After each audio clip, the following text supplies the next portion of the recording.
Welcome to episode 184 of Both Down, the number one Blood Bowl podcast. From New Nakahara City with Wesley Snipes. The what? With Wesley Snipes. New Nekahara with Wesley Snipes. Remember New Jack City? Okay. He was in that, right? Oh, I've never seen New Jack City. I am Scott Prime. With me, trying to make references to New Jack City, probably a 1990 movie. Dude, It's Steve Kilowoggy Campbell. I don't even know. That's He's a good looking question. it up right now. Wasn't John Lithgow in it? I have no clue. I think I saw Ice-T it was one in it. time. 91. I know David Bowie was in it. Yeah, Oh, Wesley okay. Snipes was in it. Ice-T, Judd Nelson. Anyways, no one has seen that movie. I mean, somebody has our age. Oh, I'm Phil sure. Phil right now is shaking his head going, I've seen it. And it's Oh. like, yeah, you're older than us. Well, yeah, but it was a movie at the time. You know, back when you used to just watch anything that came out. Boy, that is true. I did have that song by Ice-T that was like the theme song for it. Yeah. I believe I bought a CD single, which I thought were the craziest, amazingest things ever, because I liked that one song. You know what song that randomly pops in my head more than it should? The Riddler from Batman Forever. Like Method Man and Redman. Okay. Observe, if you will, from my hideout in the back of the hill. Anyways. Well, I already know what's going to be at the end of this episode, everybody. Yeah, that was easy. Usually I go check just because I'm like, what dumb thing did we say that I don't remember? Yep. This one, I'm telling you right now, this is foreshadowing. You'd almost think this was a routine, but it's not, so we can have something at the end. But we do now. I mean, that might actually, yeah. Why not? How you doing, Steve? I'm doing decent. Been dealing with family stuff. Yay. I got you. Yeah, so after my brother passed away, then we found out my sister was in worse health and mental health than we thought. So dealing with that and getting her into an assisted living home. Well, I'm sorry to hear that. It's growing old, man. Growing old. Yeah. How you been? Well, I would have told you pretty decent until about 3 to 4 hours ago. I went walking today.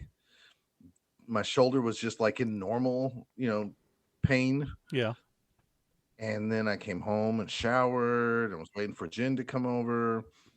And I fell asleep like on the bed, almost like in a like Jesus on the cross type position, like my arms were out. Okay. And I don't know if that's what did it, but my shoulder probably hurts worse right now in this moment than it has in maybe 8 to 10 months. Like this is, yes, I took some pain meds and I took everything I possibly can without, ODing myself. People from other countries with actual good health care are like, why doesn't he go get it checked out?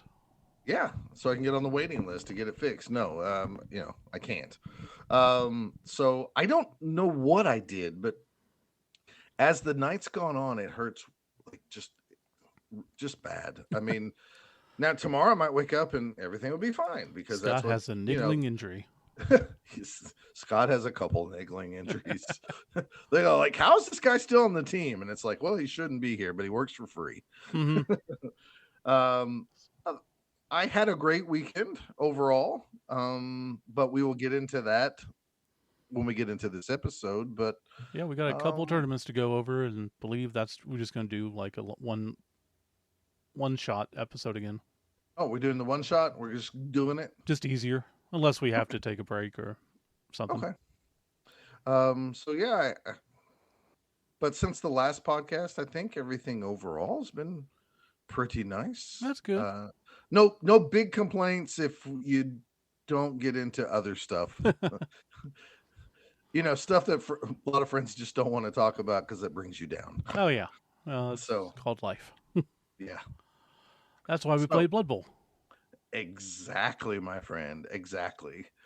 I mean, I had that conversation with somebody last week about they were talking about, current affairs and stuff like that, and how they were really down. And they said, "How do you deal with it?" And I laughed at them, and I was like, "You see me read comic books all the time here at work." Hmm. And and I was like, "So I go into the pages where, you know, most of Everything's the time controlled. good wins over evil." Hmm. you know.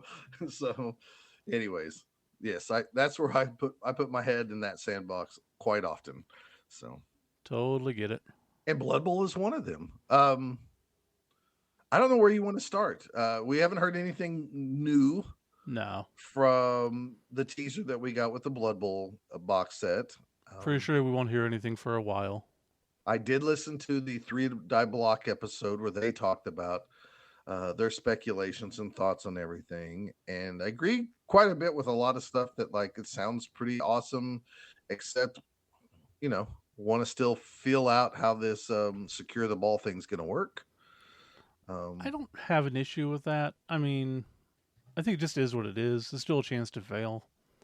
I'm more concerned about just the random. We're going to change every roster. Most again, likely, again, yeah. if I haven't emphasized it enough last episode or whenever we did that, um, it's quite possible, like I said, that they think dwarves are too powerful, and the rerolls go from 50K to 55K, and that's the Yeah. only change. Stuff like that. So, I mean, We'll I see shortly, I'm sure. man, I'm hoping. I'm really hoping that we get some more teasers. Maybe like a date when it's going to come out. All that stuff. So, Yeah, I'm pretty sure mid next month at the earliest. yeah, I think it will be before Christmas, Yeah, but definitely to be before I don't know Christmas. if it's Black Friday weekend or whatever. But yes, before Christmas, because isn't that when we got the last edition? I believe so. It's Yeah, usually around Black Friday, so day after yeah, Christmas or day after Thanksgiving. right. But enough of that. We can speculate all the time, and we already have done that. Yeah, we did. Whole So episode. let's talk about the fun things that we do Eh. for whatever crazy reasons we do them. We both went to tournaments recently, and we'd like to talk about our adventures there. Yep. Do you want to go first? I mean, mine was first, so yeah, I'll Oh, start. that makes the most sense. Uh, Craig and I went up to Wyoming Open. It was on September 13th in Laramie, Wyoming, a couple hours away. It's a real nice day for the drive. We kind of took the back roads, so it was real pretty. So is this a 1 day trip for you? Yeah, it's just a couple hours. Okay. No big deal. Um, Ended up being 10 people. The guys up there are a great group. Noel does a great job putting stuff on. I played my high elves, just get them to the 10 games because I'm doing that still with every team because I have nothing else to do. I have no idea what to pick for races, so yeah, do the Davies 10 until the new set comes out and they get rid of Chaos Renegades or, Old World Alliance, then I can never get those done. All speculation. I know. So, round one, so with my high elves, real simple roster. I took a thrower with on the ball. I like on the ball for how I play because I have one thrower. Comes in handy. Two blitzers with dodge, two catchers with dodge, two catchers with block, and a lineman with block. 12 people overall, and 4 rerolls. Dang, you're kind of crutching them rerolls, my friend. I mean, why wouldn't I? I mean, you got a lineman, lineman 70K on this team? Yeah. Yeah, So I'd have to lose 2 rerolls to get one more player. And what else am I going to spend it on? I understand. Apoth? I don't know. I'm just talking and kind of making fun, and yet not making fun of the current Blood Bowl edition. Golly, Yeah. wouldn't it be great if rerolls just were once per turn? That would be interesting if we went back to that. I thought we talked about it, but I'm not sure. No, But we didn't. it did come up in another conversation over my weekend. So I just like the discipline of when to use it, when to not. Yeah, So it would. Again, it'd be a vast fundamental change in the game. I don't know if it'd be better or worse since we've done it before. Right. Um, so first round, I go up against Noel with his halflings, and he took Deep Root. So yay, fun for that. He chose to receive. Immediately, we got a timeout, so goes a little faster. He failed the pickup initially. I've got a crap ton of speed, and he's halflings, so I swarmed around him and just put people on halflings, making him dodge, making it hard for him to try to cage up or anything. And then he failed to pick up again, so I basically just walked over, picked up the ball, and scored. Real nice, quick. I'm sorry. I wasn't paying attention when you were talking about your roster. Did you have catchers? Yeah, 4 catches. Okay. 4 catchers. Yeah. Okay. Which, that 8 movement comes in real freaking handy. Oh, I mean, 3 strength does too. So. Oh, yeah, definitely. Yeah, the 8 movement is gigantic. Mm-hmm. And it came into play a lot with my games. So kicked off, ended up the ref KO'd my thrower, so that was not fun, but at least he stayed on the pitch. The ball pretty much goes straight to the line of scrimmage by his trees. He picks it up. He's just walking down the pitch, his trees having no problem, just walking and going for it as much as they please. I slow him down enough to where he's got his one last turn to score, and I just screwed up my positioning, and there was a space. Because I tried to do figure, space, space, figure, so that he'd have to dodge a couple of times. I don't know why. I left a wide open lane. He just walked through and scored. So that was annoying. Then we go ahead and I wasn't hurting anybody, just nothing. I did stay away from him for the most part, and his armor rolls were not hurting me, so I didn't have any real issue. Second half, I received the ball. I'm just slow rolling because why not? He throws a halfling at me. He actually does land, but then he fails the go for it for the hit. I keep walking down the pitch, keeping him away from me. I score on the last play. So he's got 1 turn to go. And we got a timeout. So it's like, damn it. So the ball goes right into that back corner. And he goes to pick it up. And I was like, I kind of want him to pick up the ball, because if he does, there's no way he can score next turn, because to get from the corner of the end zone to a halfling by the tree, he's going to have to pass and hand off. Correct. But then he can't throw a halfling. So I was keeping quiet. He went for it. He goes to pick up the ball. He fails. The ball goes out of bounds, and it Shoots goes up the field right to where he needs to go.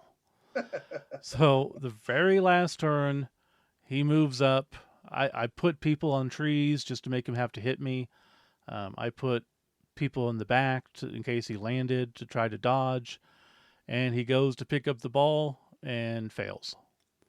So I end up winning 2-1.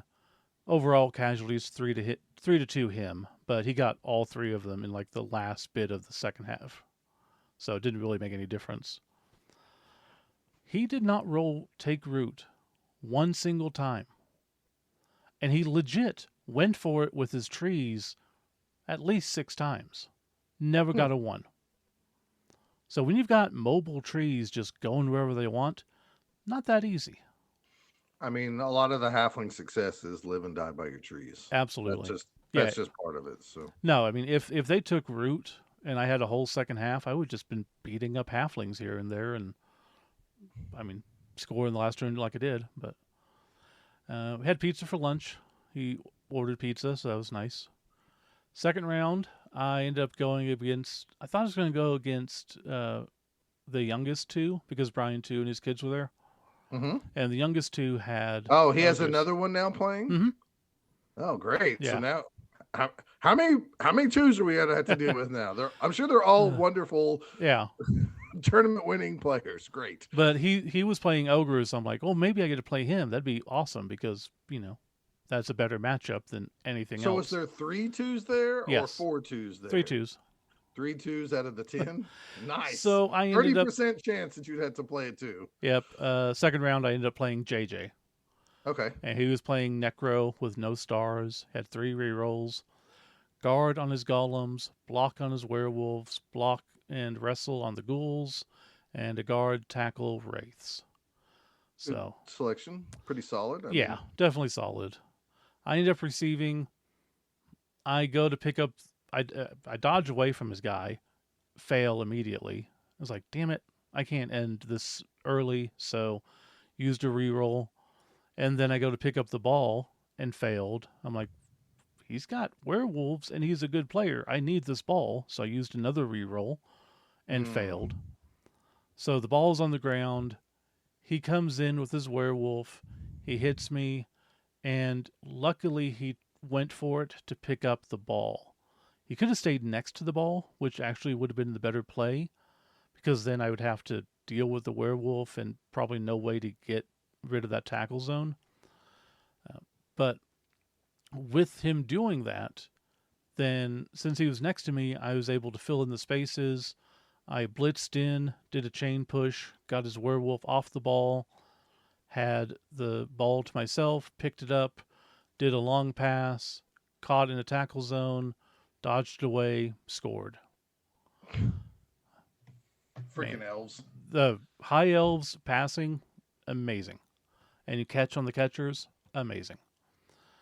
So I kick the ball to him, and his flesh golem ends up getting the ball. So he just starts going down the pitch. Of course, since he has stand firm, he decides to hug the sideline. JJ's a great player. And having the ball in the hands of friggin' Flesh Golem, I'm not going to have many chances to do anything against him. So since he was on the sidelines, I took the chance and dodged into 3 tackle zones to do 2 die uphill on him, just hoping to knock him down and the ball goes out of bounds. Ended up knocking him down. The ball goes out of bounds. And it goes straight 9 squares instead of like towards my end zone. So he's able just to pick up the ball and then walk in. I tried again to slow him down and stop him, but I just wasn't able to do anything. He was removing my people. Wasn't casualties so much, but a lot of knockouts.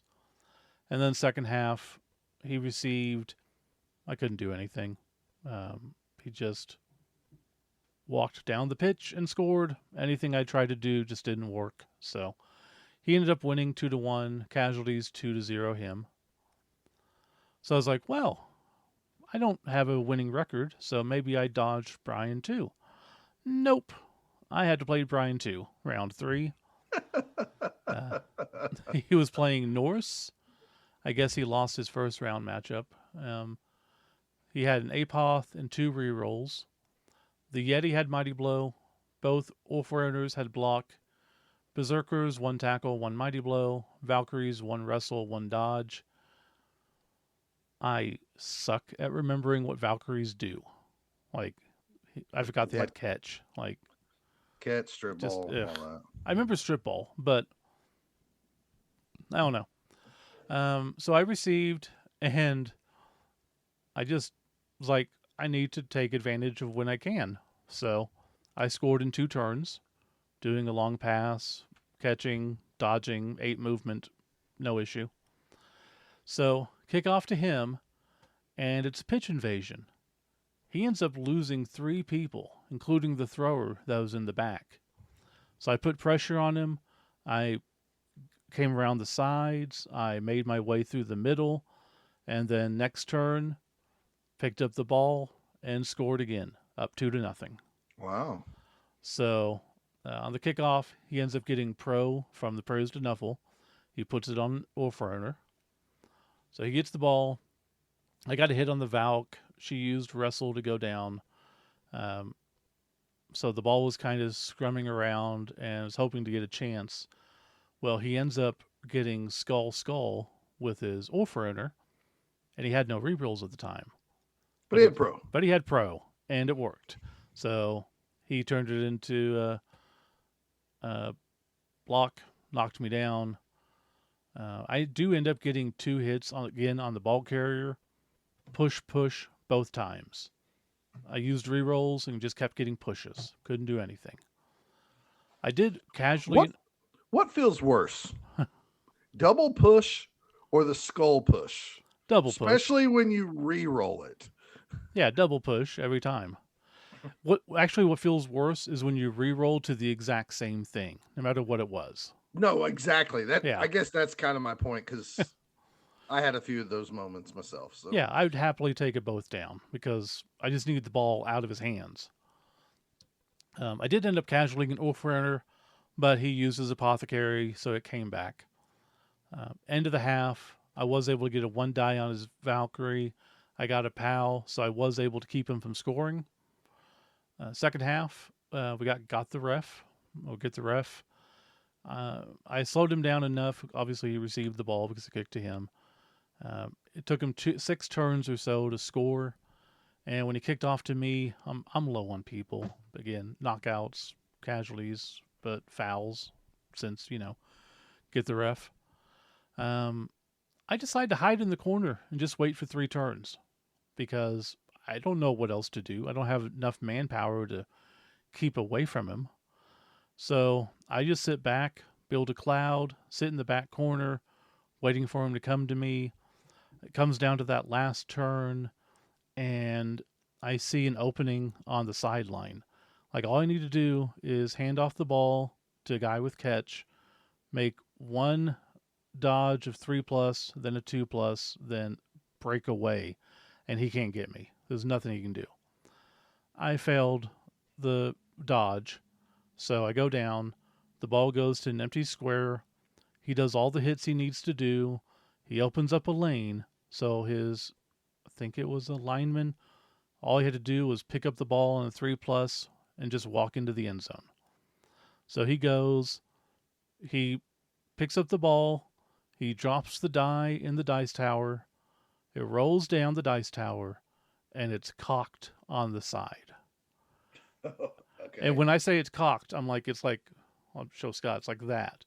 Like, okay. you can clearly see that there is a 6 on the top, but it's clearly. You're saying if you could get to eye level, you could see air between the edge. There was no question okay. there was air between. Okay. It was cocked for sure. Well, me and you are big HeroClix guys, so we, as much as we hate it, yeah, and it's hurt us in the past, if it's even semi-cocked, we will. I know we'll re-roll it because we played games where, like, if it's not absolutely flat, we re-roll it. Yeah. And so I was like, awesome, it's cocked. And he's like, well, it's clearly a 6. And I go, well, it's also clearly cocked. So he's like, you're really going to stick me on this? And he bangs the table, like, to make it go down, and it doesn't fall down. And then he bangs it a second time, and it goes down. I'm like, it's what I would do. He goes, is that really what you would do? I'm like, absolutely. No question. 100%. So he re-rolls it. He gets a 2, and I actually beat him 2-1. Nice. So that's a good win for you. 1-1 casualties. Overall, 2 wins, 1 loss. I did come in 3rd overall, and I got best offense. So the year of best offense and best defense just keeps rolling. Well, I mean, it's better than not getting any. Oh, absolutely. But yeah, I'm sure he was a little miffy about that call. But I mean, if he hit the, and I get it. I understand where again, he's coming you're from. arguing also with 2 of the wrong guys. We came from HeroClix where anything, and that is one thing I explained to my opponent from the get-go, is if these are even like remotely cocked, I'm re-rolling them, and et cetera, and that's kind of why I went to the Dice Cup too, because it's so rare that will happen once you have a Dice Cup. Absolutely. And I never think to talk about it because he had a dice tower. I mean, how often is that going to get cocked? And if you remember, I used to do the dice tower too, but once you have those few moments like that, I mean, I couldn't tell you how many times I can name the person, but I'm not. It was just they re-rolled it when it wasn't good. Yeah, But then when it was good, they were like, "What? I mean, what are you talking about?" I'm I'd like, keep it. Yeah, "Okay, whatever." And since then, I've learned to not just let people get away with stuff and call them out on it. So, yeah. but So yes, you would have re-rolled that. yeah. So I was very happy to beat him, even Although if I it could came on hear that. you go, like I could hear you go, like looks flat to me, just to see if they let you get away with it. But I know, like from other games, we always re-roll cock dice. Yeah. So that was So, us, and then came back, and that's pretty much it. cool. Did you do anything else while you're there? No, there's nothing else to do. It's Laramie, Wyoming, Oh, and it takes up most of the day. So okay. It's that bad, huh? we did stop at Bucky's on the way back. There's a Bucky's up there. Yeah, there's a Bucky's on 25 between us and Listen to you basically like talk an about hour away. streets and highways like I go, I oh, know. off of 25. Of course I know what that Other is. people might know, but it's the main highway. So we get over to that. It's about an hour away from us. What did you get at Bucky's? Since people are going to complain that all we do is talk about food, so you started off. That's fair. I got some beef jerky, and I got pulled pork sandwich, which I don't normally get pulled pork, and it was just fine. It was good, but it wasn't the chopped brisket that I normally get, which is so much Okay. better. And then their apple pie, because their apple pie is like an old McDonald's apple pie Yes, made it's really sweet good. love to a churro. Yes, it's really good. And like I've been trying to watch my weight, but I've You at, you watched it get bigger that night. at I that got you. that one time, yes, for sure. I am down 25 pounds though. I'm actually under 255 for the first time in who knows how long. You're under what? 255. Wow. Look at me. I'm walking 150 minutes a week, and you're Yeah, doing whatever you're doing to lose some weight. Now, just if maybe I would stop eating stuff, and maybe if I worked out more, but man, we have the perfect combo. If we ever I get know. together and like lock horns, maybe we become the. And then we have to merge and then split into two beings, one fat and one skinny. Wow, I know which side I'd get. I'd be like, great. No, all I've been doing is eating less calories. I mean, being Right. mindful of stuff. Well, I've been doing the walking, Yeah, and then I'll say like, if this works, then maybe I can keep eating like I normally do. But I'm probably just a matter of time before I also need to really kind of start watching stuff. So yeah. I That was guess it for we're me. gonna go in. That's it for you. Yep. Best offense. Did Craig get anything? I should know this. I think he Yeah, got you best should. defense. Do you know who won the tournament? I can find out. Was it JJ? Yeah, I think it was JJ. Okay. It was on Turplay, so if anyone is interested in finding out for sure, go to Okay. Turplay. That's fine. How'd you like using Turplay? We've gone over this, haven't we? Probably. I don't know if we have. I do not like Turplay for tournaments. I know a lot of people do. It's not my thing. Yeah, JJ2 did win. Oh, Craig came in second. So when I did use Turplay, I liked it. But what we did is we started the match, and then we took all the stats on paper, and then after it was over, we got back on Turplay and keyed them all in and hit done. Yeah, and I think Blood Bowl Tournament Manager is much better because it's simple. Touchdowns up, touchdowns down, casualties up, casualties down. That's it. Like, I don't have to deal with 5 different screens and all this, blah, blah, blah, blah, blah. I understand. So, all right. So you want to just get into my tournament? Yeah, go for it. Okay, so I went back to Lubbock, Texas. This is Matador Melee 6, run by John Spurgeon and Dustin Parsons. This was just days ago, which is September 20th, I believe. And me and Gary traveled out there. Of course, like we have the last few times we've gone out to Lubbock, we stayed with our friend Dylan Francis, who put us up in his house. Him and his wife put us up. So thank God, because we're so used now to not paying for a hotel when you go out that far that So you're going he's there enough, you should probably pay him rent at this point. yeah, but he's about to graduate from Texas Tech with his either doctorate or master's in music or whatever. That's I think awesome. I think it's doctorate. Um, and he'll start looking for a job elsewhere. So we're about to run out of our free Lubbock places to stay. Um, So what type of job does that get him? from what I Band understand, leader? like for a university though. Okay, that'd be cool. So like let's say the band director for OU retires. Okay. He could apply for that and maybe get a chance at doing that.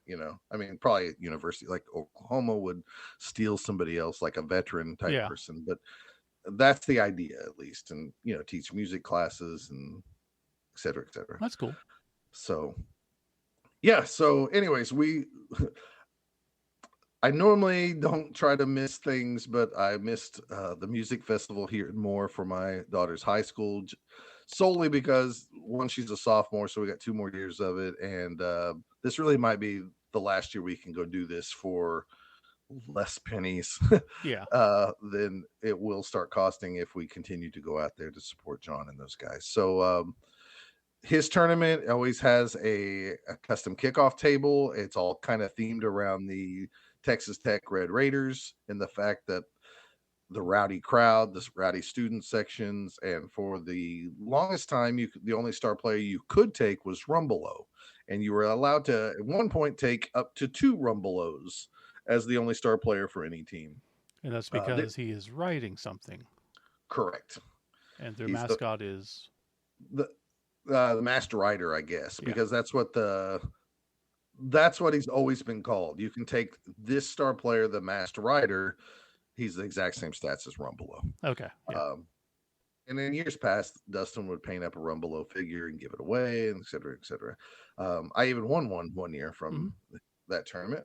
I like this tournament a lot for many reasons. I love John and Dustin to pieces. They give away way too much stuff. Number one, and that's not really a reason I love it, but every time we do Doesn't go, hurt.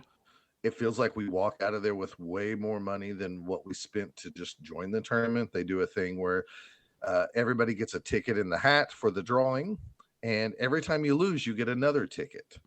And then they go through all these prizes till everybody gets one. And then when everybody gets at least one, if there's prizes left over, they throw everybody's name back in the hat and keep on. Well, I think they actually keep on drawing that same bunch. Yeah. Because you lost 3 matches, so you have yours in here. You won the tournament, so you only had the one in there, et cetera, et cetera. And I will say it is one of the tournaments I miss the most. I loved going to that all the time. And there's no tiers.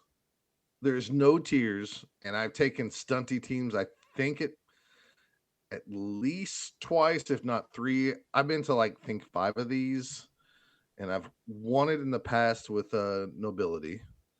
But yes, there's no tiers. So when you take stunty and you can't take deep root, and you can't take not Zara, but Carla Von Kill, which is a heavy crutch for Scott playing halflings. Yeah, it's hard. It's a real challenge, and all of a sudden, Rumbelow or the Master Rider becomes a big deal. This year they expanded it. You could only take 1 Rumbelow, or you could take Roanna Forestfoot, if I'm saying her name properly. So she's the gnome that's riding the deer.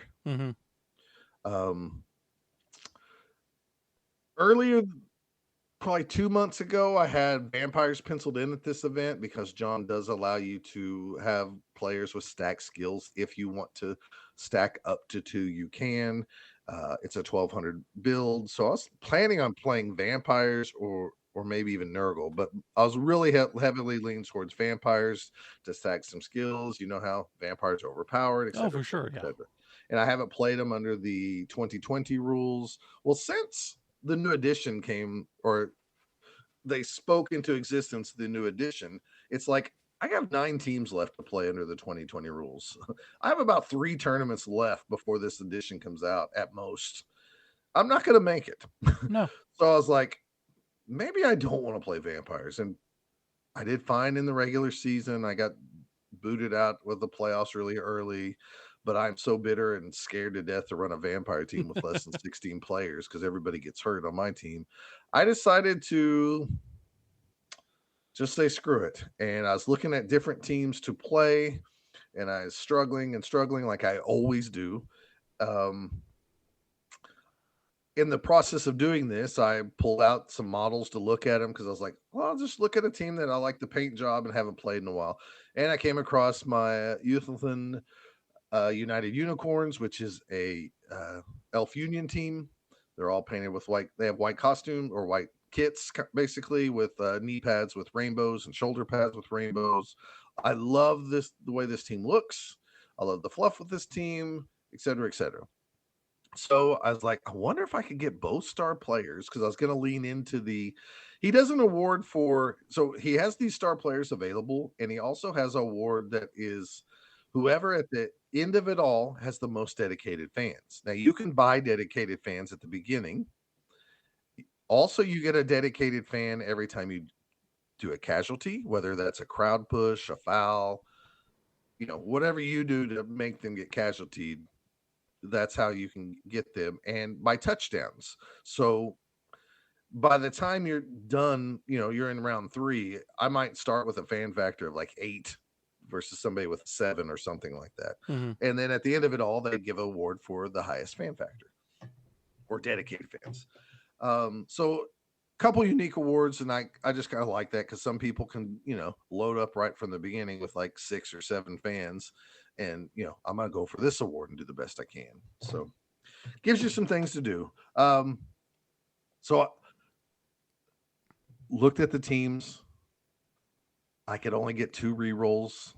I could only play with 2 blitzers. But if I took 9 linemen, I could fit both star players. Oh, jeez.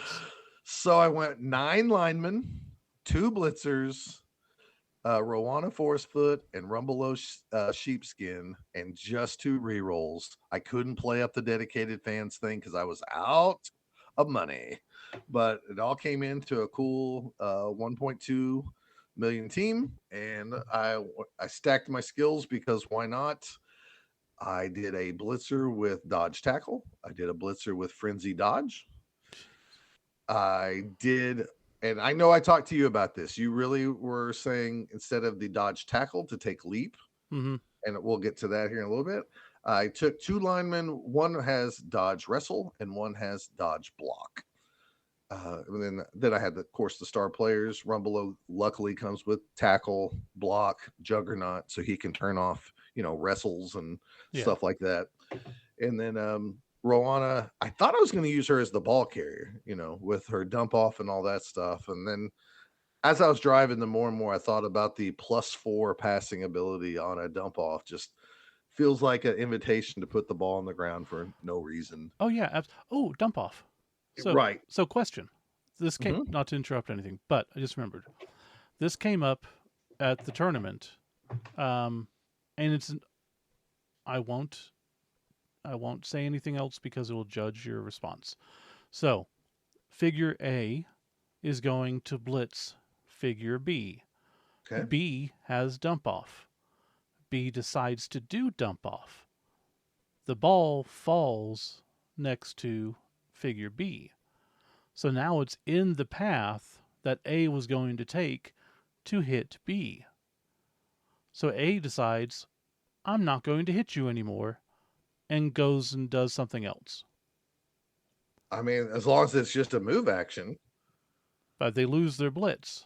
They lose their blitz 100% because they declared a blitz action. So, according to how the rule is written, it says you must continue making your block.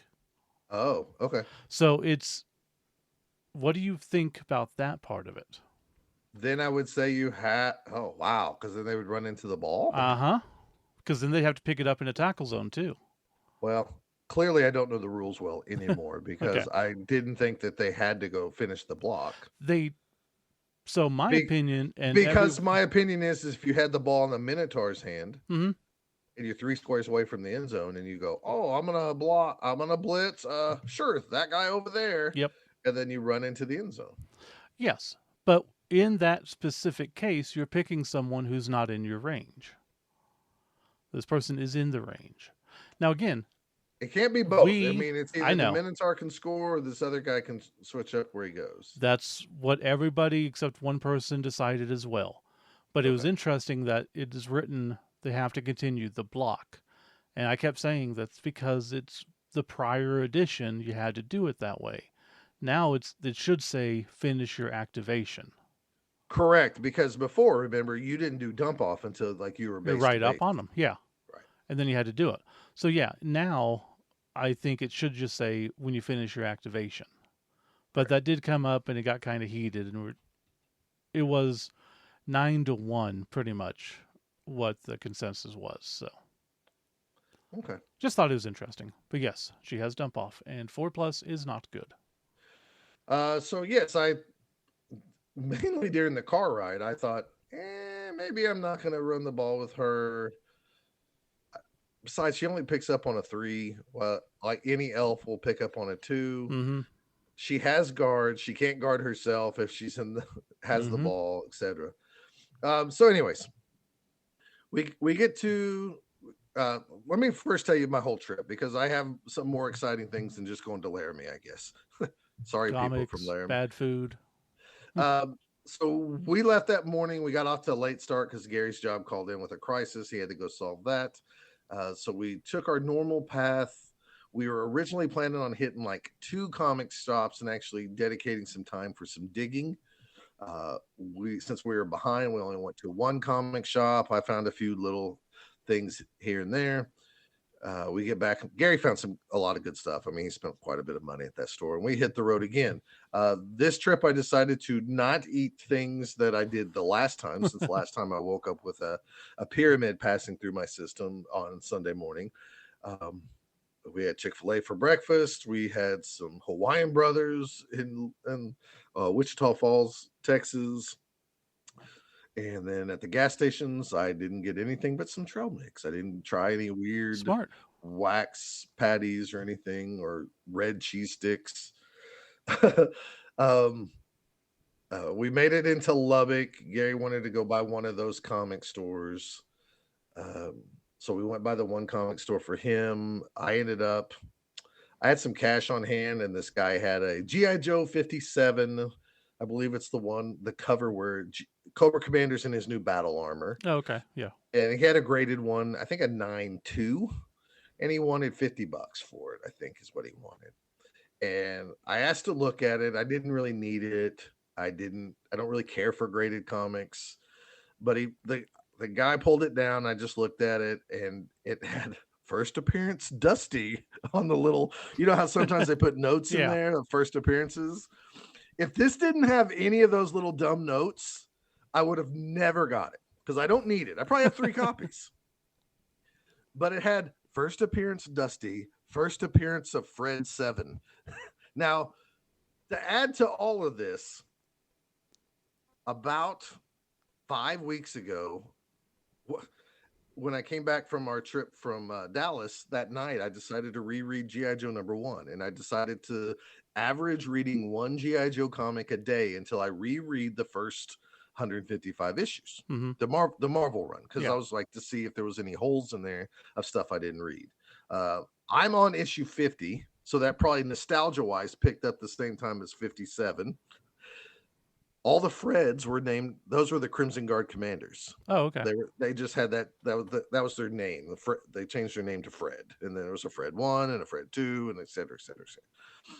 Well, Fred 7 was the one who took over he acted like Cobra Commander for a while. Anyways, they had a first appearance Fred number 7 and Dusty, and I loved Dusty because I traded a kid for it in Boy Scouts, and I thought that was the coolest figure ever, and I couldn't believe that this guy wanted to get rid of it, et cetera, et cetera. So nostalgia-wise, it hit it. I offered them $40 cash. They took it. So I was like happy as a clam. I was like, yeah, I made a deal, you know. Even though Gary was telling me like, I don't think that guy will take anything less for it. They're not a wheeler dealer. I was like, cash talks. Cash does And talk, yes. cash does talk. Then we went after that. We quickly went to So this was at Monsters Lair in Lubbock, Texas. Then we went over to Star Comics. We knew there wasn't really anything there that we wanted to look at. There was no new issues we were looking for or anything like that. But last time I was in town, they had a Transformers 67 for $50 that I need. I could get it off eBay less, but I don't really know for sure the condition. But it's the last Transformers Marvel run that I needed. And I went in there, and the actual store owner was there. I knew he could wheel and deal. I offered him $40 cash for it. He took it. I have all the Transformers issues now. What makes that one so special? Lower print run near the last like 15 tail issues. end. Low Okay. print run. Jim Lee did the cover.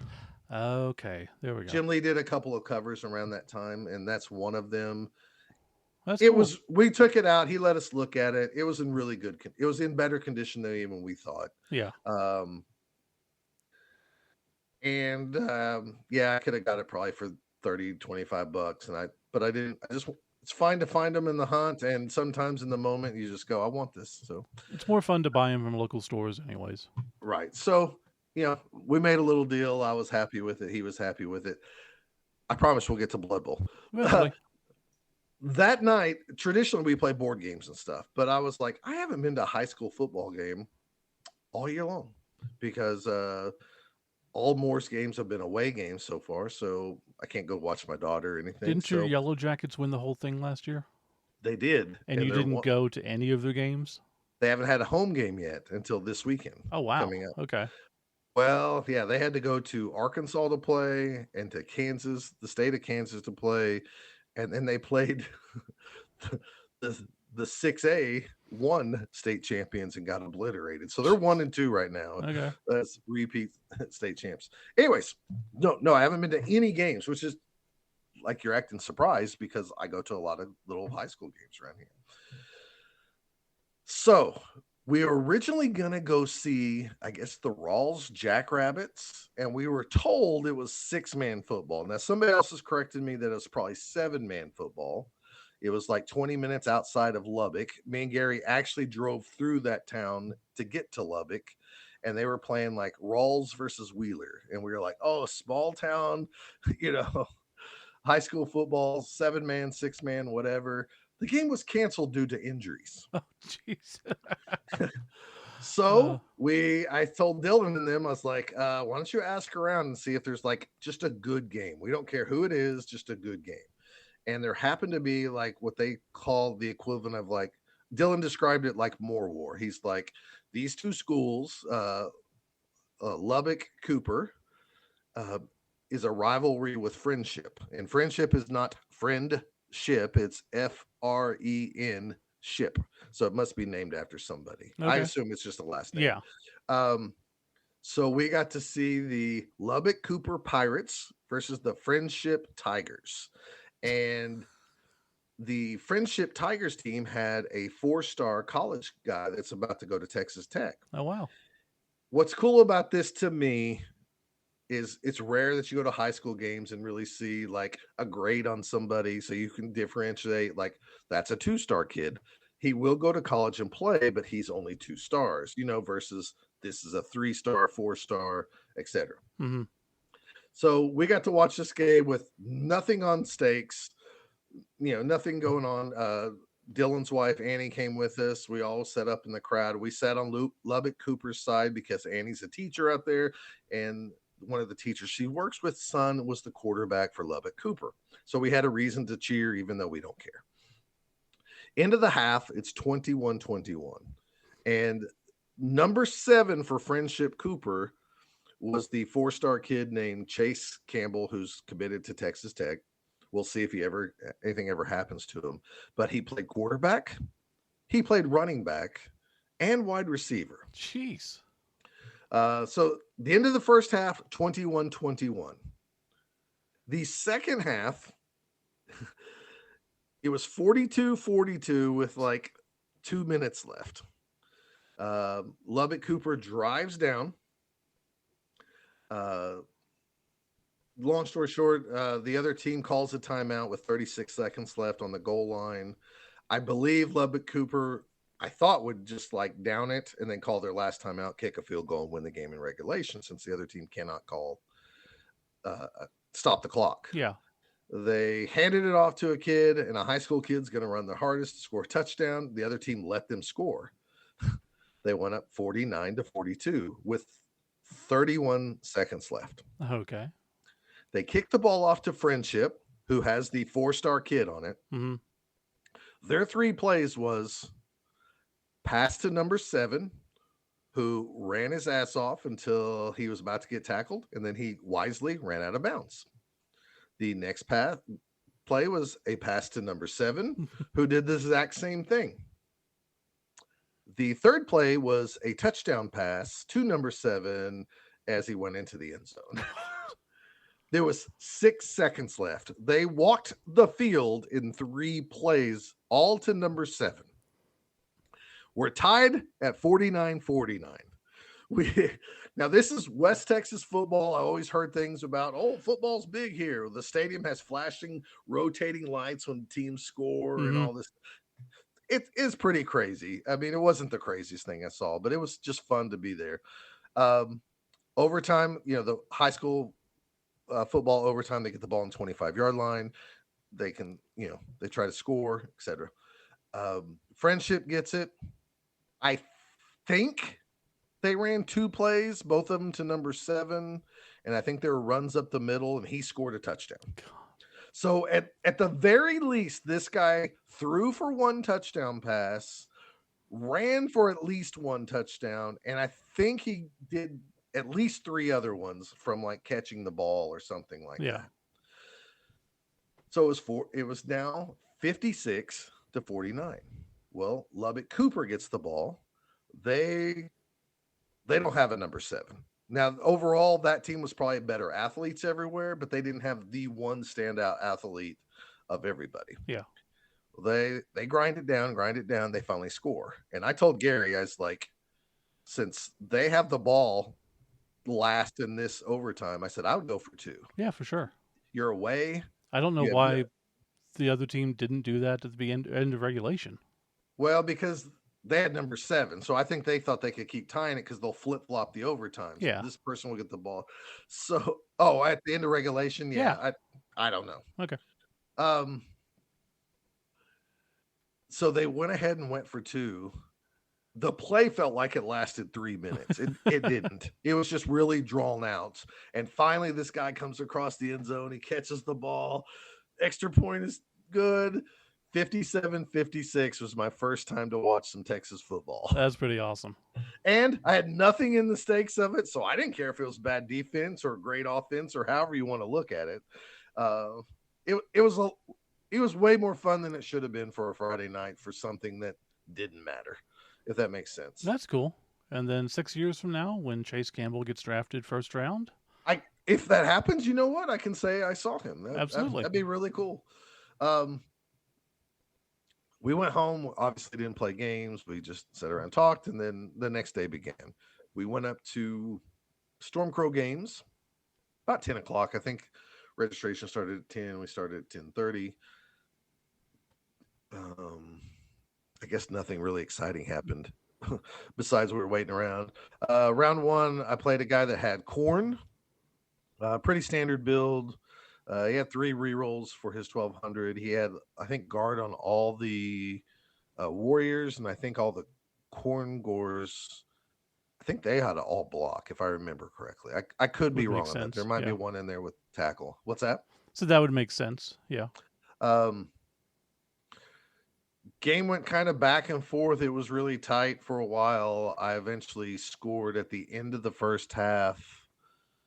Went up 1-0. He got the ball, I believe, like after he secured the ball. I believe his first hit in the second half was double skulls. Mm-hmm. And he decided not to re-roll it. He had 4 re-rolls. Did I say 3 earlier? He had 4 re-rolls. How would you not re-roll that?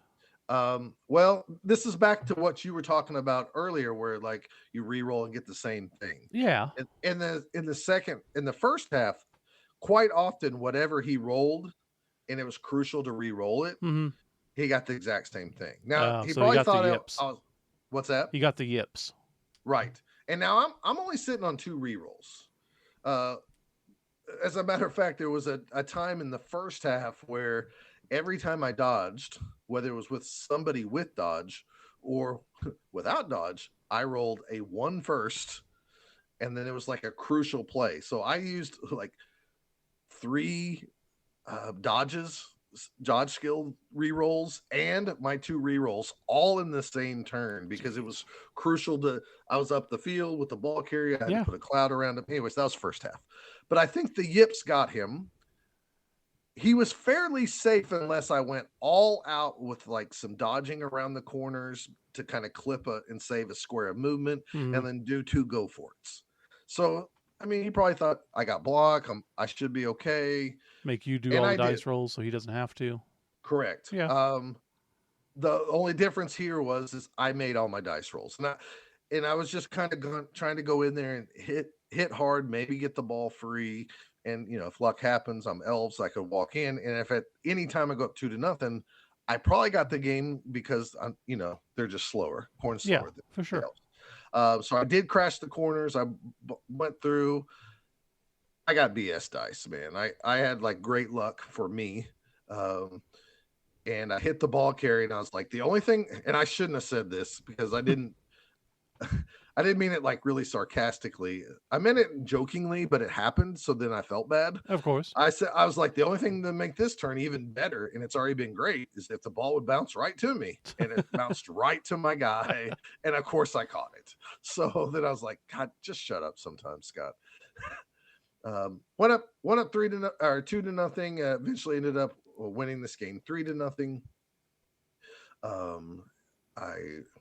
Elves doing elf stuff. Elves doing elf stuff. I did do something. He was ready to call the game after it was 2-0, and I get it. Like my dice were doing well, his dice weren't doing good at all. I requested that we finish the game because of tournaments where you let people quit early and then it comes down to like a tiebreaker point or something like that. Like, if you would have had one more casualty, or if you would have had one more touchdown. If Steve would have just had 3 more touchdowns at World Cup. Well, I mean, exactly. Yeah. So I don't know if I came across like being a jerk or anything, but I asked that we play it out, and I gave valid reasons why, and I was like, you can get some casualties, and anyways, we didn't agree, but he finished it out. Ended up winning 3-0 on this matchup, and then we had a lunch break. We went to a place called, I think, Mama Rosa's. It's kind of like Mexican place. Yeah, we went there. Okay, it's kind of like a fancy Taco Bueno. It wasn't bad. The food I had was actually pretty good. Came back round 2. I played. Who did I play? Oh, I don't know his first name. Farley. He has Matthew. Matthew Farley.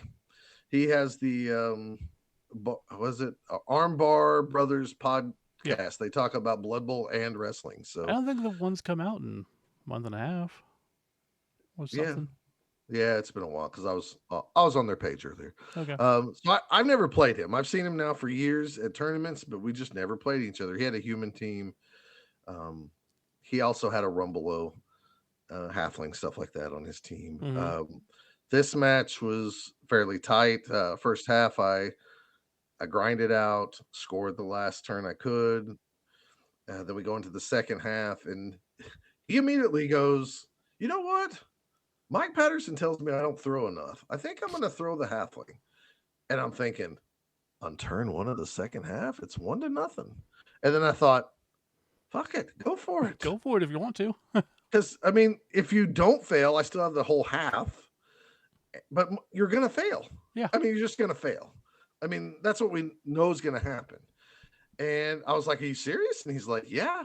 And he goes, why not? And I'm like, dude, you be you, like, you know, I grind out with L's, which I shouldn't, and most people would score as fast as they can, but I Hmm. just don't do that. I wait till the last turn to score.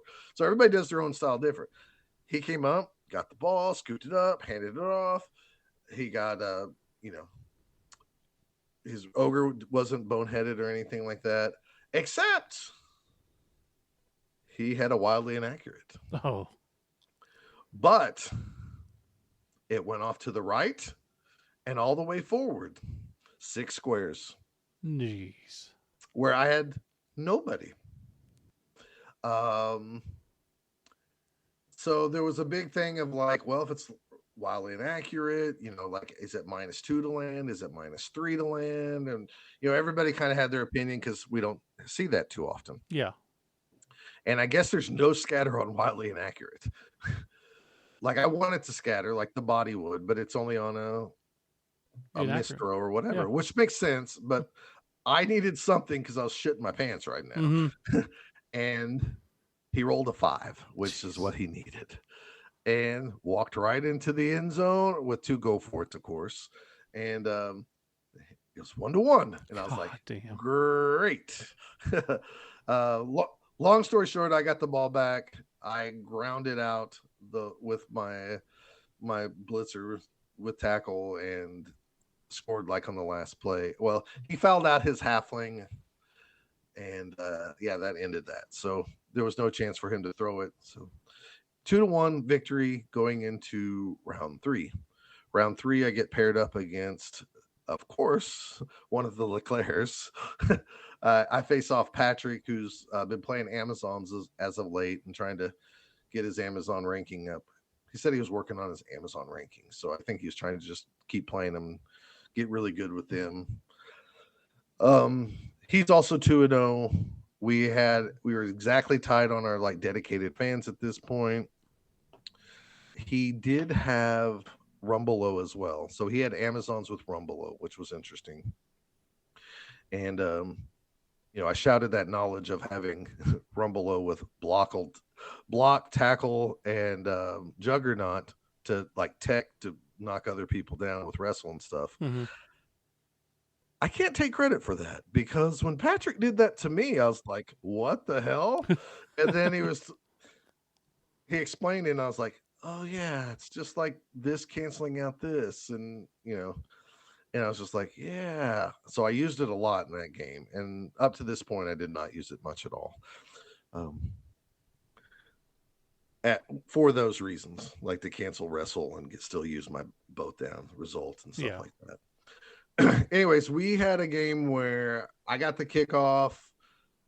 The Leclercs are just good players. They're just solid players, and it's going to sound like I'm making fun of them. They play so fast, it like hurts my brain. I don't know if you played them. No, I don't think I have. Patrick goes just maybe even faster than Gavin, but I could be wrong on that. But they play really fast. They play a lot of games. They know where their guys are going to move. They'll count out the squares and boom, boom, boom. And you're like, what is going on here? Like, I think they could play a tournament with 2-minute turns easily. Mm-hmm. So I was like, you're messing with my brain, man. You're going so fast, I can't keep up with you. And like he giggled, was like, yeah, I'm sure he's like, you old man. But he had a solid team. Defensive was really screwing up like guard for me and all that stuff, but that's what it's supposed to do, right? Yep. I grind down. I start losing some people to knockouts and stuff. It was a great tournament overall. I think I only lost 3 or 4 guys to casualties in 3 games. And I think I got like 3 casualties during my tournament, which is fairly good for me, especially playing elves. I finally had to score. I just didn't have a choice. I was trying to grind it out to give him like 1 or 2 turns only to score. I was dead to the water unless he just rolled bad, and he had a reroll in his back pocket. So I went ahead and scored. I tried to tell myself I could play defense for 3 plays. I did my best. He ended up scoring. So it was 1-1 at halftime. At this point, my Rumbelow is knocked out and not recovering, which was really awful because I really needed him. Kicked off the second half. I had to kick to him. He is a great player. I just assumed unless I just do something crazily stupid and it works, this game is going to end up 2-1. Yeah. Because I would feel, and if it was vice versa, I'd feel pretty good in control too. If I would have got that second half kickoff, maybe not without Rumbelow, but if I had Rumbelow, I'd be pretty confident that I could hold him off in position. Anyways, he ground down about turn 5, I think it was. He was well. One, I tried to sneak in the, you know how Rowana has the bounding leap that she can dodge into something. There's no negative modifiers. She has a once per game after declaring that she will leap, but before rolling any dice, Rowana may choose to use this special rule. If she does, Rowana suffers no negative modifiers for the agility test to leap and may choose to re-roll the result. Nice. So I waited and waited and waited till I could at least get somebody to go hit the ball carrier. And I leaped her in, got it. I miscalculated. I would have still made the same move. I just thought I needed a 3-up dodge. I needed a 4-up dodge with a reroll. It was still the right move, but Yeah. I didn't roll 4. So I was really happy when I rolled the 3. And then Patrick reminded me, like, no, there's 2 tackle zones here, because he was like hugging the sidelines really well. And I was like, oh, yeah, 2 tackle zones would be 4. So I was mad at myself in that instance. Rerolled it and got like a 2 or something. So, anyways, I failed that, but I forced him. I did not see what he's seeing. He didn't like his position on the field. And I guess he felt like, I mean, in some ways, I guess this makes me feel good. He felt like he needed to score then because he did not like stalling against me. Yeah. So I was pretty happy about that. But his only choice was to leap. And of course, I was hoping that he'd fail, but he didn't. So he leaped over a guy and ran into the end zone. It was 2-1. I had 3 plays left. Most teams, I'd be like, I'm in trouble. Elves, maybe not, especially when you have some sidestep block dodgers. Mm-hmm. Long story short, I did this, did that. Now, I only had 2 rerolls every game, every half, which, man, you got to be super disciplined with that. I was really happy. The first half, I didn't use any rerolls because I just didn't. And then the second half, I still had this one in my back pocket. And long story short, on my turn 8, or actually, is it my turn 8? My turn 7? Yeah, my turn 7. I went ahead and did the 2 go for it's to score and made it all. So I was very happy that. Then he had 1 play and we called the hat. You know, I set up so we wouldn't get 1 turn touchdown if he knew how to do it. And I don't think at this point, I think he had too many people knocked out or something. Anyways, it didn't happen. We ended up tying 2-2. Again, both Leclercs are great players. Anytime you can tie them, you can't like shake your head too much about it because it was a well fought match and stuff. So yeah, I was pretty happy with my results. 2 wins, a tie. Came out to. Let me go back to this. When I played Matthew Farley, these are some ironic things from your tournament. You said somebody they never rolled take root, right? Mm-hmm. You played those halflings. Farley's ogre never boneheaded the entire game. Jeez. It's not like he rolled a 1 and then re-rolled it and was successful. He never boneheaded. Mm-hmm. So I thought that was pretty ironic. Anyways, when it was all said and done, there's no 3rd place at the Matador Melee, but they give away so many awards anyways. I ended up, technically, standing-wise, I was 3rd place, but I got the, back to your thing, I got best offense. Nice. Yay! Twinsies. The overall champion of the event, and Kenny Hudman, I guess, played vampires, and everybody said they got smoked. I mean, like, even he said, I had hot dice all day. There's nothing you can do about it, especially with vampires. Yeah, that's for sure. Gary played him, and he said at one point, I think he rolled 5 6s in a row. And Gary's just like, okay, dude. I will say this. Wasn't trying to be a jerk by finishing that first game, but I did find out later because, you know, first place, Kenny had the most touchdowns, right? Yeah, 10. The trickle down. There was like 3 other people that had 6. So if I wouldn't finish that game, I also would have been at 6, and then it's a toss-up, Hmm. a 33% chance of who do you give best offense to. So my advice to everybody, and I've been there, just stand your models up, let them hit them, and just pass your turn if you're done. I've done it. I've done it really recently, so I do understand. Um, So you mentioned there was something about leap and tackle. oh, so yeah, going back to that, all day I realized because I thought Rowana was going to be my ball carrier, Hmm. it really sucked that most of the time I used my blitzer with tackle to be my ball carrier. Yeah. It really was almost a wasted skill this tournament. So much in the fact that playing Patrick in that last game, the second half, when I did get the ball back, I just took the chance that I'm not going to use frenzy. Hopefully, just dodge it. If I have to make a block or something, I can dodge away if needed or Yeah. whatever. He became my ball carrier because I needed the tackle to hit Patrick's Amazons and That knock makes them sense. down. um, let's see what else was weird about that day. Oh, the first game there was several hits on the ball carrier, whether my opponent playing corn hit my ball carrier or I hit his. The game against Matthew Farley, neither one of us ever had an attempt to tackle the ball carrier because there was just too much interference or whatever, or we needed a block Yeah. to get to it and it failed, type Jeez. deal. Me and Patrick's game never had one hit on the ball carrier. The closest that it came was me needing that one dodge for a 4 to get the first hit of the game on the ball carrier. Huh. So I guess that means both coaches were protecting the ball very well. Yeah. But it's just weird. I don't know.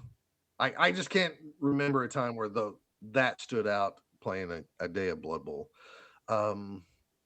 So yeah, I got best offense. Patrick Leclerc got second. Kenny Hudman got first. They had tons of prizes, like I said at the beginning of this. They also had a painted team that Dustin made, these like conquistador looking model things for a raffle that you could buy tickets for. I bought $20 worth of tickets and ended up winning it. That Yeah. was the whole reason you want to go to that event. I did say that, right? Yeah. It was like, there might be a chance I could win that thing. It's a great looking team. Dustin does a great job. Most of the time I try to spend a little bit of money in the store to support the store, but I thought, last time I spent like $200 in there. So this time I'm just going to buy some tickets. And anyways, yes, I won the team. Pretty cool. It looks like it can be used either as nobles or humans. So nice. might become my noble team. Or possibly Bretonians when they come up. Well, I thought about that too. That's why I'm not going to number them or put colors around the bases like I like to do. Yeah. Let's see. Also from the other raffles, Gary, he ended up winning the same team, just not painted. That's what he chose. There was a lot of items to pick from. Dylan, who went with us to the tournament, he played. So Gary played Slan. Dylan played Nurgle. He ended up getting a painted human, like 3rd edition human team, which is pretty cool. So nice. But I like those models because I just remember when they came out and everything. Yeah. So, but he didn't have a human team, so he was really happy about that. So yeah, we all walked away with that stuff. In addition to winning the team in the regular raffle that you just participate in by showing up, I won a $25 gift card. Jeez. So how many people were there? There was 16 of us. Okay. So not a bad little turnout.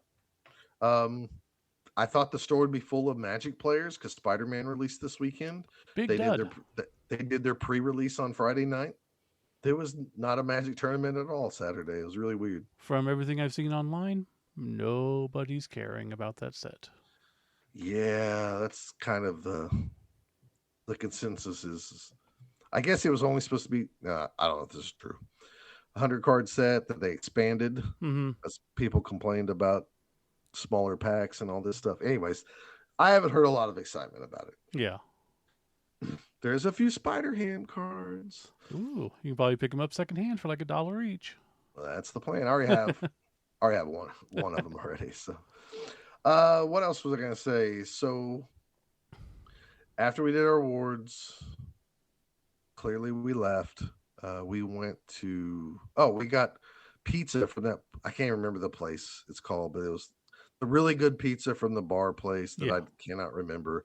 We went to Holly Hops, which is the like ice cream place there.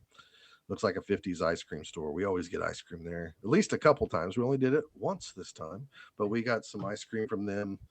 And then we went back to the house, played some Harmonies board game, and then crashed out. Me and Gary left super early that morning. We got home at like 1 o'clock.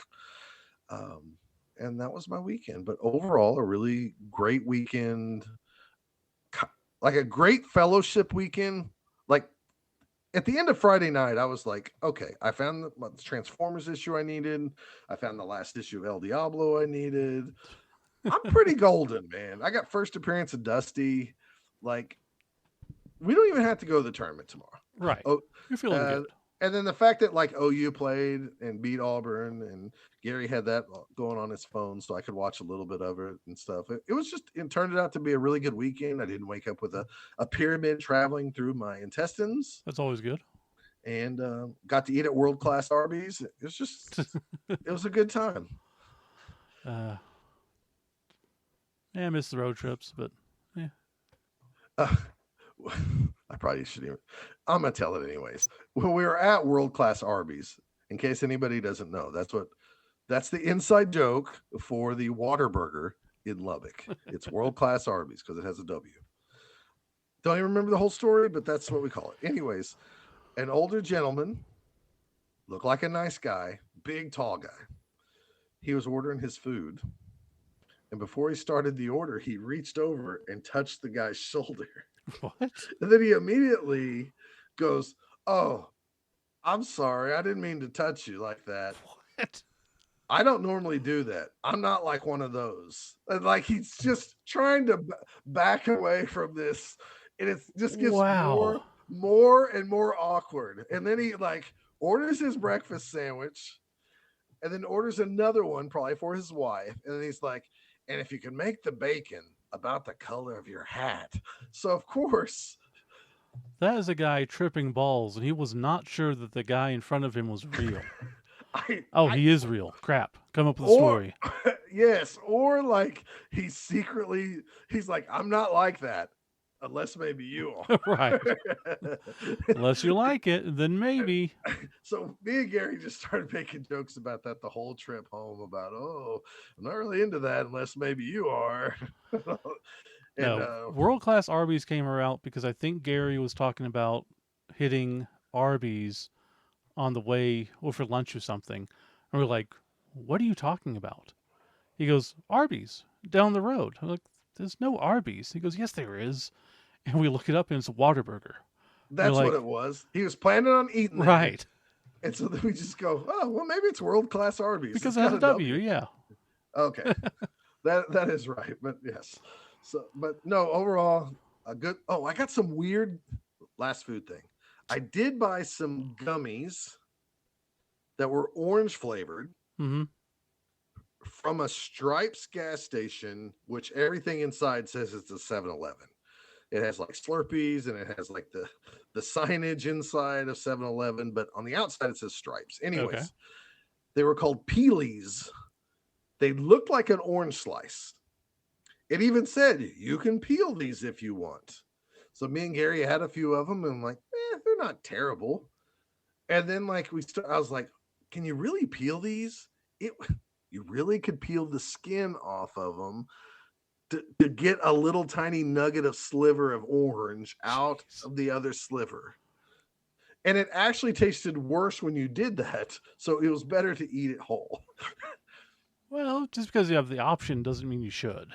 But then I started peeling them just with my tongue in my inside my mouth, and Gary was really impressed. He was like, I think I know why Jen sticks around with you." It was really weird candy. But I can tell. that was our trip. Okay. It was nice to have kind of like especially since the last one. It, of course, it always helps having good Blood Bowl results. It Hmm. really was a day that having two rerolls didn't hurt me. You didn't lose people to the kickoffs immediately. I know every game it was a couple turns in before I lost players, so that's why you never saw a post that said I've already lost two players and I haven't had a turn yet. Hmm. It just it was everything just flowed. It was just one of those fairly good days. I think I took a suboptimal roster a little bit because I would have rather had some catchers with 8 movement, nerves of steel, etc., Yeah. more rerolls, but I didn't, and it still worked out okay. The stars didn't help me one way or another a whole lot. I mean, Rumbelo's good because he can turn into 4 strength, and so can Roana. But there wasn't times where they just bailed me out either. Now, what I will tell you, and this is what I meant to tell you during all the tournament stuff, if I was going to run the ball with Roana, tackle's great on that blitzer. But if you decide to change your mind, Yeah. I probably should have went with Leap, like you said, because especially in Patrick's game, I could have used Leap a couple of times. It also could have screwed you because you only had 2 rerolls, and it's that not is the a given, that's the exact reason why I switched it. Like I was Yeah. totally sold on doing it because you were like recommending it, and if I take this team to Moracle, I'd like to try different things to see what works and doesn't. And then I was just like, if I only have 2 rerolls, I sure don't want to be tempted to Leap for no reason. Yeah. So, And you will because you have the skill. right. Anyways, good little time. Cool. It was nice to see everybody. Nice to see Dustin and John. I was very happy. I want a painted team because I haven't painted my nobles yet. So that's. I did win an orc team at Wyoming. Not that I don't have 1,000 orc teams, but I think I'm gonna buy the extra kit. What was it? Can you still buy like the gouged eye kick? Yeah, the gouged eye one. You have to find it secondhand or Soviet, but one certain of those websites. But hey, if they're not making it anymore and I can't buy it legitimately, I don't see the harm in buying it illegitimately. Or if someone has them, let me know. Oh, I'm sure somebody has them. All right. That's all I got, man. Let's wrap this up with some shout outs, if we have any. Oh, yeah. I don't know if we have any. You want to do the thing? Yeah, I'll do my thing. Ready? I'm starting to lose my voice. Sure. Shout outs! Hey, we'll see. We got Daniel, who said we should, every once in a while, do the periodic weekly episodes because he enjoyed that. Phil also enjoyed it, but Phil enjoys everything. And then Phil sent you an email about Defenders. Did you get that, or did you read that? Yeah, he said something like, like if you were here, you could borrow mine, et cetera, et cetera. So, yeah, but I think that's pretty much all we got. I don't know. I want to shout out Dylan and his wife Annie, who put us up again. It's really nice of them. It helps tremendously to know that. I mean, besides those 2 big purchases at Lubbock, my weekend trip was not a whole lot, besides, food and the maybe $100 I spent on comics type deal. Yeah. So, I mean, I know that, but 2 of the comics were $80, Of course, I get it. Together.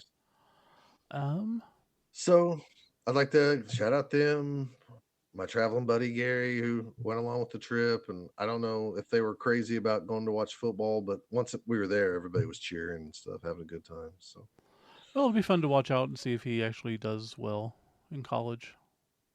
Yeah, it was just really a cool thing because Gary looked him up. He was like, "I wonder if this kid's getting recruited." He said he's a 4-star talent according to this, and I was like, "Okay, well, he really stands out like as the best player on the field." So, anyways, it was cool. Maybe we should go through all the star players and rank them 1 to 4 stars. Oh, you know what we could do? That sounds like too much work already. Huh. I know. And here's my tangent as my sleepy meds are starting to kick in. What if next episode, or do you think people would like to ask our speculation on what Like, let's just pick random two teams. Dwarves and I don't know, vampires. What would you like to change if you had to change every roster, or what do Ugh. you speculate's going to happen? I Do you mean, think anybody would like that? I mean, it's all speculation at this point. yeah, But that's the thing. Is like we don't know what it's going to be. We can throw out ideas all we want, and we might look into that, but I just don't know. You just don't I know don't. how much of a change they want to do. No, not at all. Hopefully, we'll More, find out soon. a lot of people at the tournament that I did talk to about it felt like they weren't really going to change positional stuff. It might just be like little costs or a skill. Like the blitzers might get this, or Yeah, the goblin hooligan's going to get eye poke or something like that. I think that's probably going to be what it is, and like not having so much starting block, it might turn to brawler. Changing costs on rerolls. Like I said, maybe take everything instead of 100,000. Now it's just 100. That way, Right. it's so much easier for people to figure stuff out. Because if you think about it, if you're introducing this game to someone new, what's the point of having 100,000 instead of just 100? There's not. I Yeah. mean, you're not wrong. So, I don't know. Sounds like your internet's about to crash out. So let's go ahead and just wrap this up. Okay, sounds good. All right, see you guys next time. Later.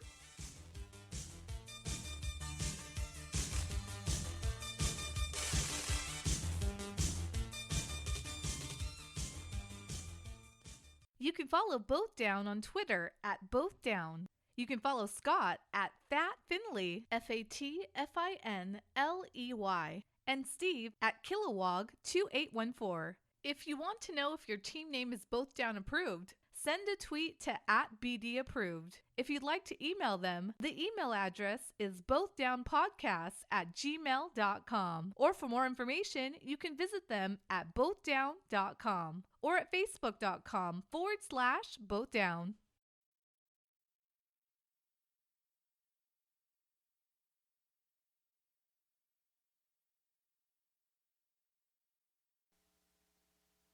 Crosswords, puzzling yourself. See, that's what I'm talking about. When you take the Johnny Blaze and you take that D and you plug that D into the Bobby Stills, now you are playing with power.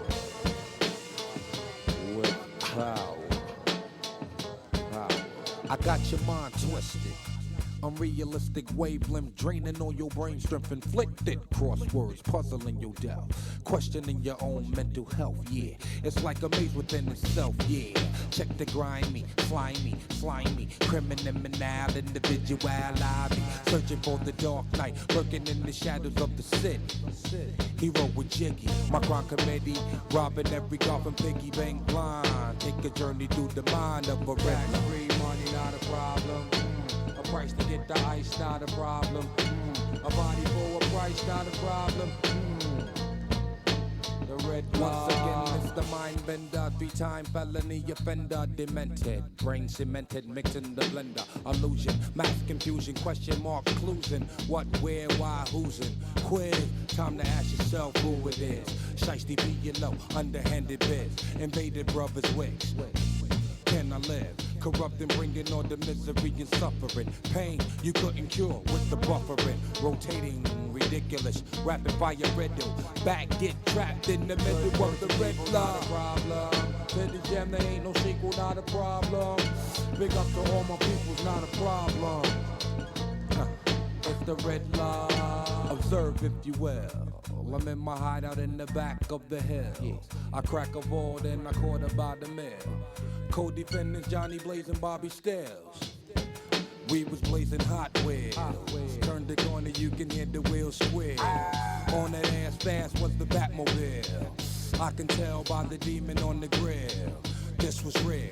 Alley cats screaming, I hear the trash can, garbage everywhere, money flying out the bags and trying to escape.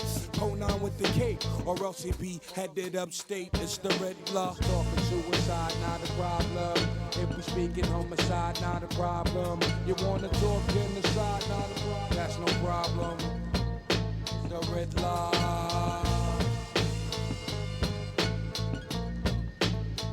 No love. What we got? No love.